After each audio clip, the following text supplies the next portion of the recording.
આગળ વાત કરીશું કચ્છની તો કચ્છના મુન્દ્રામાં રેપ કેસની ધમકી આપી મકાન અને કાર પચાવી પાડવાના કેસમાં 4 આરોપીની ધરપકડ કરવામાં આવી છે। આરોપીએ 30 લાખની કિંમતના મકાનના ઓરિજિનલ દસ્તાવેજ 5 લાખની કિંમતની કાર પડાવી લીધી હતી, જેમાં કથિત પત્રકાર સહિત 4 આરોપીની ધરપકડ કરવામાં આવી છે। આરોપીની ઓફિસમાં તપાસ દરમિયાન મોટી સંખ્યામાં દસ્તાવેજો, સરકારી કોરા સ્ટેમ્પ પેપર 45 જેટલા અલગ અલગ વ્યક્તિઓના કોરા ચેક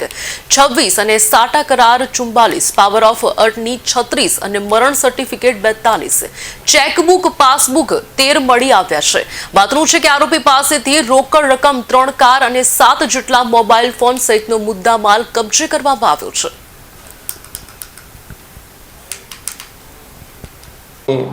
ગુજરાત રાજ્યના માનનીય ડીજીપી સાહેબ દ્વારા સૂચના આપવામાં આવેલી છે અને એ સૂચના અનુસંધાને અત્રેના જે રેન્જ આઈજી શ્રી છે ચિરાગ કુરડિયા સાહેબ અને એસપી શ્રી વિકાસ સુંડા સાહેબ દ્વારા પણ આ બાબતે તમામ પોલીસ સ્ટેશનો અને એલસીબી એસઓજીને તાકીદ કરવામાં આવેલી અને મીનવાઇલ એ દરમિયાન મુન્દ્રા પોલીસ સ્ટેશનમાં એક અરજી આવેલી,